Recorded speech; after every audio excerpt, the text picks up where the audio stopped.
Good morning. It is a new day and I am very excited because I finally get to share with you guys what I do for a living. I know some of you guys have asked before, Karla, what do you do? Do you do YouTube full-time?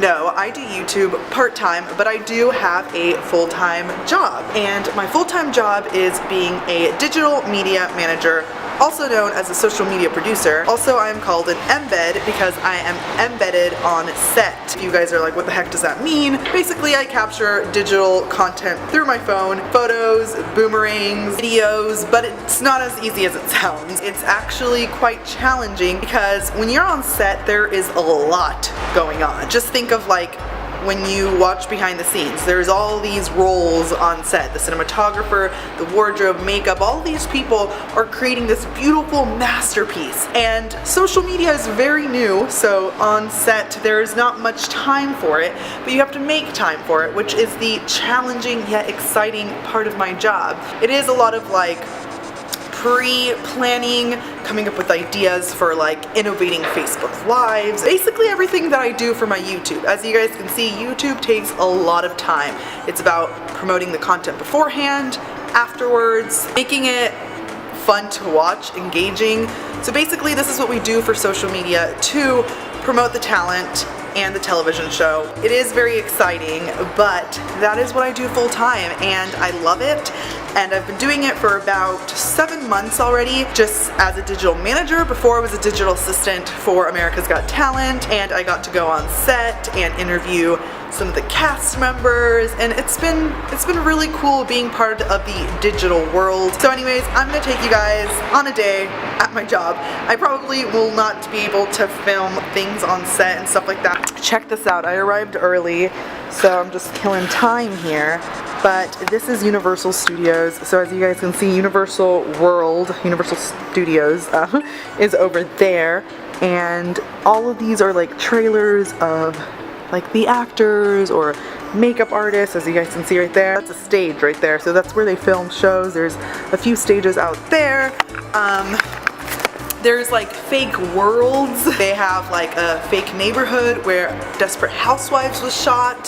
So there's a lot of cool stuff. I've been trying to get used to the hours because before I was working 10 to 5 or 10 to 6. Now I'm working like 7 in the morning to 7 at night, or sometimes it varies just depending on the call sheet, which a call sheet is basically, here I'll show you guys an example that I found online. A call sheet is basically the Bible of on set. Basically it just tells you everything that you need to know in order to work right and like function. It tells you who's gonna be there, but the actors, what time they're gonna be there, the crew that's gonna be there, the crew's name, and there's tons of people on set, so you gotta figure out all their names, when lunchtime is, what the closest hospital is, what scenes we're shooting, how many backgrounds are there, the list of props, what wardrobe is needed, everything for that day. These are fake houses. This is my set chair. This is how they direct us where the bathrooms are. Look at that. So today the food is actually in the cafe. So many options.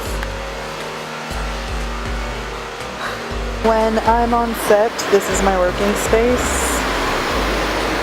Yeah, can get kind of crowded. Whoa! It's been really helpful being a video blogger and somebody who does Instagram and Twitter and Facebook daily, just because I'm constantly thinking, what would I want on my like channels, like on my web pages? From what I know and what I've experienced with the things that I shoot, like I'm thinking ahead of time for what I do with my full-time job. So it goes hand in hand, and anytime that I'm learning about new video apps or new social media apps, so I can use them personally for my brand, I'm implementing those skills and tactics to my full-time job because I want to be able to do great. But there is some free time. I use my time like planning my videos or researching new things or just looking ahead of time. I have to just keep my eyes open. So even on free time, it's just like you're constantly thinking. For my personal brand, I mean, not only do I tweet, post, and all this, but I'm constantly thinking of new ideas, of new ways, and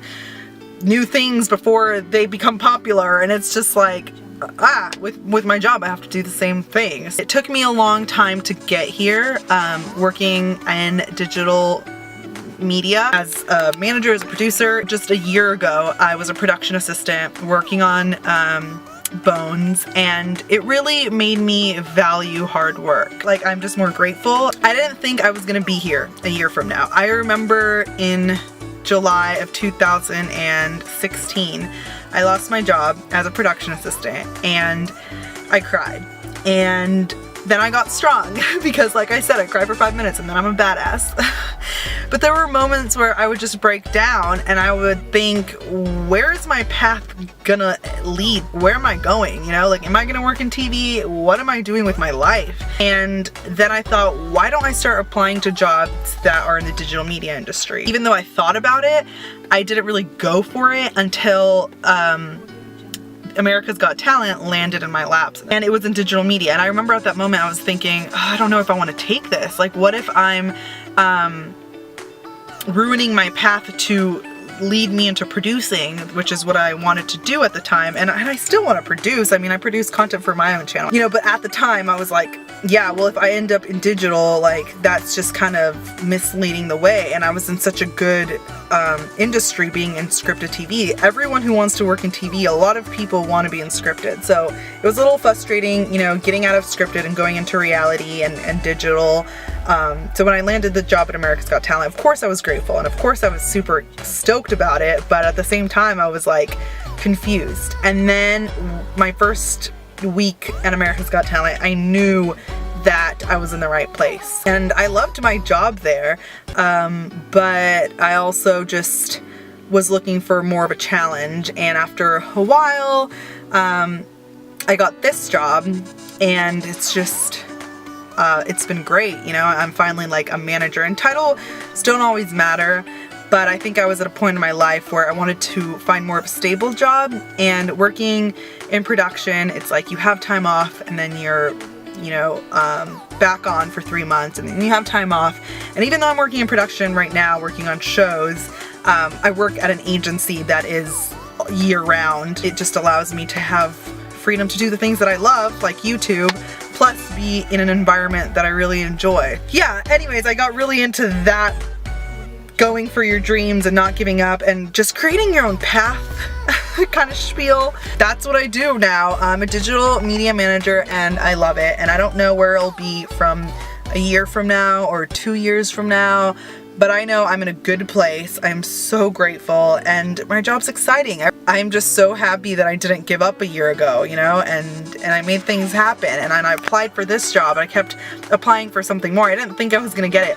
By the way, guys, when I applied to this job, I had originally applied for a coordinator position, and they saw my skills and they're like, would you want to go do the manager position and be on set and work like in social media but be on like TV shows and doing that? I'm like, heck yeah, I do.